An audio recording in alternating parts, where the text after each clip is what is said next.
up next, I'm very, very excited. We're going to be chatting with Marky Worthington about a bit of Canberra comedy. We're very, very excited to be chatting there as well. And chatting about all the little open mics that are coming as well. So that should be great. Roy, how you going? Oh, I'm going very well. Thanks, Jez. I've brought in Marky and LOCK. Welcome, Marky and LOCK. How are we going, guys? Oh, good, thanks, man. How you doing? Yeah, good, thanks. How are things in the world of comedy? Going well. Just getting back in the swing of things. Had a couple of successful open mics at the basement so far. Had the last, 2 since COVID. Have been really, really good. And I seen you guys are looking at coming on to do some open mics. I got you coming in for an open mic at Boardwalk coming up. Next week. I think. Yeah. I don't think I'll be hopping up just yet because I haven't been able to get in and just see a night unfold for myself, which I would very much like to do first, I think. Definitely recommend doing that first before jumping on it. Roscoe had similar advice as well. Yep. So, and I think I've been needing to book ahead because last time I tried to attend, booked out, which is what you want to see. Yeah, completely booked out. So Roscoe runs the Boardwalk in Belconnen, which is on the 30th. And that's the next open mic that's available. So you'll be able to go and check that one out. I think the limit's like 35 to that room. So like you said, it books out pretty quick.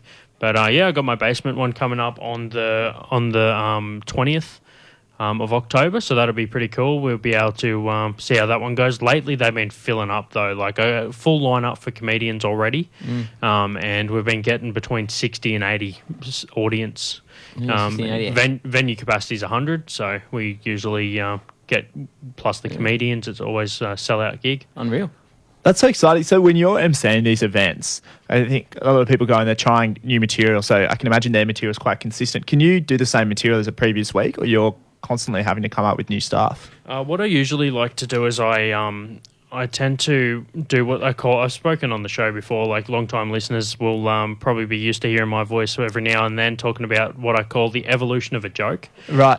It's basically from the first time that you say a joke, you kind of like, oh, I could probably work on that a little bit, change it up, mix a few of the delivery lines around, and usually writing it out helps a little bit with that. And then you change it a little bit, and that's why saying the same material multiple times can sometimes give it new life. You kind of change it up. I don't tend to do the same joke multiple times or the same set multiple times. I might mix like an existing set or two sets together to try and evolve it to make like a stronger set. So yeah, other comedians tend to prefer to just perfect their material and get it all perfect, but I rely a little bit on some sort of improv, maybe depending on the night. I might have a riff about the venue or crowd work if that comes up. So yeah, I saw you had. I was in the Smiths, not at their last open mic, but at the one before that, and I can't remember exactly what the topic was, but you had quite a funny riff. Was that the one that's called like Bing Bang Bong Bing? They do that open mic thing. Yeah. I've done that once. Yeah. It's pretty good. That's what they call it. Yeah. So that's the voice of LOCK. My buddy's coming in today as well. So From Three Broken Strings? Three Broken right. Strings. Welcome. Thank you.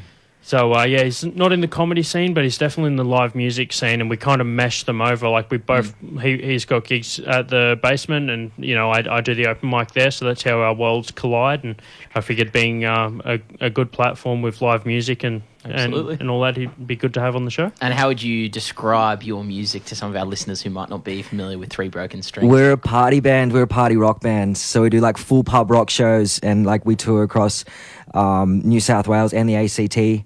And we just do like from covers. We got 2 originals out now. One which came out like in July. It's called All That Glitters Is Gold.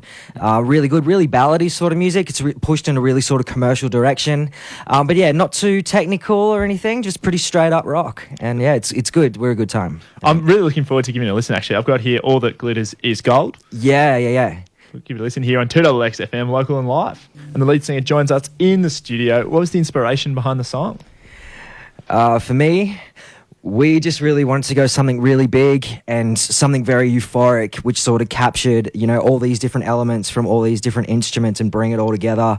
I had the piano break there after the solo and stuff. I was also able to have my guitar teacher actually wrote the rhythm section for that. His name's Peter Rich. He's from the rhythm guitar player and Matt Finish and Tough Luxury. And yeah, he's been really big 80s sort of hair metal thing sort of thing. So yeah, we were able to bring sort of everyone into this last record. And as I said, very ballady, as I said to you before, but yeah, I think we're able to achieve what we set out to. That's so awesome. And how's the response been? Pretty good. Yeah, it's very different. As I said, obviously Marky with a heavy metal background, it's different. But yeah, we're getting mixed reviews from different people who are involved in different genres and stuff. And yeah, it's been everything positive so far. So Have you yeah. had many opportunities to test it out live, play it at gigs? Not yet, because we've got the gig coming up at the end of next month, and that will be the first one for the year, obviously, because Corona, which is just just Ruined flattened everything. Yeah, so it's been hard. But at the start of the year, we were starting with like a new booking agent. We were going to do King O'Malley's and stuff in June and that, and Walsh's, and we were going up to like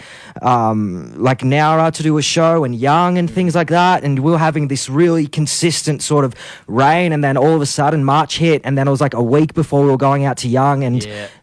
Capacity and that was sort of the big thing which smashed us. Yeah, we were talking to Jack from Northeast Party House last week, and they had the same thing basically of dropped all their touring dates, and then the day they dropped their touring dates, everything shut down because of COVID. And it's disheartening. Absolutely is. Absolutely. When you get a new track out and then can't really tour promote it. Yeah, absolutely. But the radio thing is still going at the moment, so we're looking at that and just trying to do what we can online, and shows are starting to come back. But it was getting there. Awesome. So do you want to give that gig a big plug? Sorry? Give that gig one big plug. What do you mean a big plug? You want to just talk about What it? are the details? Yeah, well, so we're opening for Matosphere, and I know Marky's very familiar with Matosphere and really in the very big metal band and stuff like that. We've got 5150 who have been around in the Canberra scene. They're like similar to us. They're very pub rock sort of party sort of style, and then that's pretty much it. Like the show's the show's called ACT Pub Rock, and make sure you guys grab your tickets as well, because we're almost 50% sold out, so it's going to be a ripper. Very exciting. Well done. And Marky, do you want to plug any upcoming shows? Yeah, so as I mentioned before, we've got Boardwalk in Belconnen on the 30th, end of this month, so that's next Wednesday. So head on out to that. Kicks off at 8 o'clock, but make sure you register beforehand because of the limited capacity. And then I've also got My Room, which is the basement in Belconnen, on the 20th of October. That'll be the, I think, fourth one back since the COVID lockdown. So it's been getting bigger and bigger every month. Last month we hit capacity for the venue, so we'll be keen to do that again for this one. Nice big old crowd to welcome back comedy to the ACT, especially because we didn't get our Canberra Comedy Festival this year. Everyone's coming out to my open mic at the moment, which is the biggest room in town, to get their comedy fix. Awesome. Hell yeah. Love to see it. Looking forward to hearing more about it as well. Guys, thank you so much for joining us in the studio. Thank you. Yep, thanks for having us, man. Up next, we've got Sweet Dreams. This is for anyone that's listening to this will be the only time you'll be able to hear this single before it is released on the 30th, so please tune in. This is awesome. Thank you.